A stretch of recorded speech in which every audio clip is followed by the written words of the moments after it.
Selamat sore dan salam sejahtera buat kita semua yang kami hormati. Dari Ketua APSIPOR Bapak Nael Sumampau, MPSI PhD. Yang saya hormati dari KPAD Bapak Nofrian Esos MIKOM.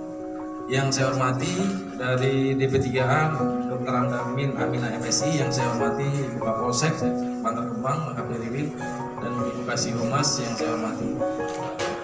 Dan yang saya hormati dan sampaikan teman-teman media Polja Polres Metro Bekasi Kota. Pada sore hari ini kami akan melaksanakan rilis terkait dengan motif tersangka dalam tindak pidana pencabulan dan kekerasan terhadap anak mengakibatkan meninggal dunia dan atau pembunuhan yang terjadi di Ciketing Kudik, Kecamatan Bantar Gebang. Yang mana menjadi korban adalah seorang anak inisial GH usia 9 tahun. Yang menjadi tersangka adalah tersangka inisial DS umur 61 tahun, alamat Ciketing Kudik. Terkait dengan proses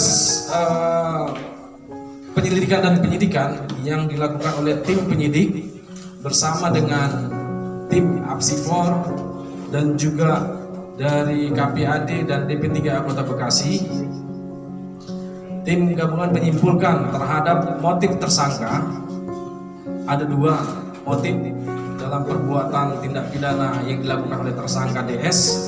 Yang pertama, tersangka DS melakukan tindak pidana pencabulan terhadap korban GH dalam kasus atau tindak pidana pencabulan. Ini motifnya adalah karena tersangka DS tidak bisa menahan nafsu birahinya karena sudah atau selama 7 bulan tersangka DS tidak melakukan hubungan suami istri. Motif terkait dengan tindak pidana kekerasan seksual, motif terkait dengan tindak pidana kekerasan terhadap anak mengakibatkan meninggal dunia dan atau pembunuhan. Tersangka DS untuk melakukan tersebut karena untuk menutupi perbuatan pencabulan yang dilakukan oleh tersangka terhadap anak korban inisial GH. Nah, ini 2 motif yang mana tim gabungan ini menyimpulkan terkait dengan tindak pidana yang dilakukan oleh tersangka DS. Sebagaimana keterangan tersangka, awalnya tim penyidik menanyakan alasannya dia melakukan tindak pidana kekerasan seksual dan atau pencabulan dan kekerasan mengakibatkan anak meninggal dunia dan atau pembunuhan ini karena sakit hati dengan orang tuanya itu tidak terfaktakan. Dalam artian pada saat orang tua datang, dalam ini bapak korban datangi ke rumah pelaku atau TKP, itu menanyakan si anak ini kalau tidak dia kenal dengan orang-orang dekat, dia tidak mungkin mengikuti atau mendatangi orang tersebut. Nah, seperti itu. Jadi itu tidak terfaktakan dan tidak masuk logika dari keterangan pelaku terkait dengan motif yang ditanyakan yang dijawab oleh tersangka.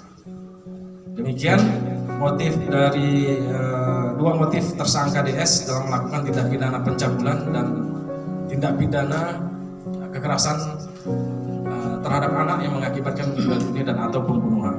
Untuk persangkaan pasal masih tetap dengan hasil penyidikan di awal sampai dengan saat ini, yaitu pasal 82 dan pasal 80 ayat 3 Undang-Undang RI nomor 17 tahun 2016 tentang perlindungan anak dan atau pasal 338 KUHP dengan ancaman pidana 15 tahun penjara. Selanjutnya tim dari APSIPOR akan menyampaikan dan juga tim dari DP3A akan menyampaikan hasil dari pemeriksaan dari tim yang berkompeten. Dari awal kasus ini terjadi, kami sudah melakukan kolaborasi interprofesi bersama dengan APSIPOR, DP3A dan KPAD Kota Bekasi. Alhamdulillah hari ini kami hadir bersama untuk melakukan rilis terkait dengan motif tersangka dan juga hasil dari pemeriksaan atau asesmen dari DP3A dan atau Apsifor. Selanjutnya kami akan menyerahkan kepada Pak Nofri untuk menyampaikan hasil pemeriksaan asesmen. Terima kasih. Silakan Pak. Bismillahirrahmanirrahim. Assalamualaikum warahmatullahi wabarakatuh. Selamat siang, salam sejahtera buat kita semua.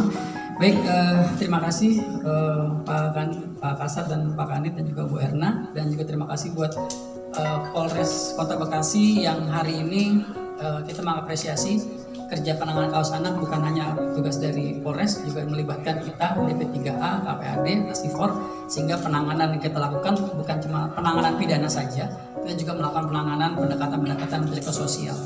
Dari hasil asesmen kami terakhir yang kemarin dari awal dan terakhir gitu kan, memang kita melihat memang ada kondisi traumatik dari keluarga korban, utama ibunya yang sangat terpukul dengan kejadian tersebut. Terlebih lagi tempat lokasi tidak jauh dari tempat kejadian. Bahkan kemarin kita sempat juga ke lokasi, bahkan ayahnya sempat ngobrol sama ayahnya, ayah almarhum itu korban. Bahkan ayahnya sendiri pun ketika membayangkan tempat tersebut dia masih sangat emosi dan sangat marah. Sebenarnya memang ada harapan yang sangat besar dari keluarga korban untuk memberikan hukuman seberat-beratnya, bukan ya? Tapi kan kita tetap sesuai dengan prosedur hukum. Terus yang kita tangani juga kita melibatkan beberapa dinas untuk apa? Untuk pemenuhan kebutuhan psikososial. Karena hari ini bukan cuma sekedar penanganan hukumnya, kita juga melakukan pendampingan terhadap kebutuhan sosial keluarga korban, terutama untuk anak adik-adiknya. Gitu. Kita masih melihat adik-adiknya pun sangat terpukul, sangat kehilangan karena almarhum merupakan anak yang ceria dan merupakan salah satu anak yang diandalkan sebenarnya di dalam keluarga. Jadi ketika anak itu harus bermain, maka almarhumlah yang akan membawa suasana bermain yang ada kayak gitu. Terus juga kita juga melihat kondisi keluarga, mudah-mudahan kemarin kita libatkan juga Kementerian PPA untuk datang untuk memberikan asesmen. Terus kita lihat kita juga memberikan dukungan sosial, mudah-mudahan juga kita akan membantu memberikan dukungan ekonomi dari dinas-dinas terkait seperti itu. Baik, terima kasih Bapak Nofrian dari KPAD Kota Bekasi. Selanjutnya kami berikan waktu kepada Bapak Nathanael Sumanto, MPSI PSD untuk menyampaikan hasil. Terima kasih Pak Kasat. Assalamualaikum warahmatullahi wabarakatuh. Selamat siang, salam sejahtera untuk kita semua. Pertama-tama saya mengajak kita semua di sini dan juga rekan-rekan media dan seluruh masyarakat, mari kita doakan. Kita doakan anak korban ini dan juga keluarga yang ditinggalkan. Jadi rekan-rekan, Bapak Ibu sekalian yang saya hormati, kita ketahui bahwa kematian seorang anak dalam sebuah keluarga adalah suatu peristiwa yang sangat besar.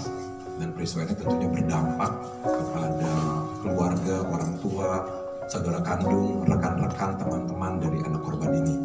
Oleh sebab itu saya mengajak mari kita berikan waktu kepada mereka untuk melalui proses duka cita yang memang tidak mudah ini. Ya. Rekan-rekan media, kita hormati proses perkabungan, proses duka cita yang sedang dilalui, dan kemudian kita tentunya tadi Bapak dari KPAD juga sudah menjelaskan bahwa keluarga pasti mengalami dampak sehingga kita perlu dukung proses pemulihannya. Jadi kami dari Asosiasi Psikologi Forensik yang merupakan organisasi profesi yang menerapkan psikologi dalam upaya penegakan hukum, kami mengapresiasi apa yang sudah dilakukan oleh jajaran Polres Bekasi Kota yang dipimpin oleh secara langsung oleh Bapak Kasat Reskrim yang mengedepankan kolaborasi interprofesi dan juga mengedepankan bagaimana yang namanya scientific crime investigation, pelibatan ilmu untuk mengungkap apa yang sebenarnya terjadi. Jadi itu saya pikir sesuatu hal yang sangat penting. Karena kita tahu juga bahwa dalam setiap kasus pasti ada kompleksitasnya, ada keunikan, ada kekhasannya. Dan kemudian kami Apsifor diminta untuk melakukan pemeriksaan psikologi forensik terutama pada tersangka. Beberapa hal yang dapat kami sampaikan bahwa yang pertama, secara umum kami menemukan bahwa tersangka fungsi mentalnya relatif baik. Hal ini artinya apa? Hal ini menunjukkan bahwa yang bersangkutan dapat kita mintai pertanggungjawaban atas apa yang dilakukannya.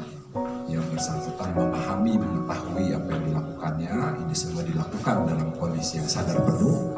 Dia juga tahu apa konsekuensinya. Yang kemudian tindakan dilakukan akibatnya pada korban, dia pun mengetahuinya. Oleh sebab itu Hal ini menunjukkan bahwa yang bersangkutan memiliki kompetensi yang memadai untuk kita minta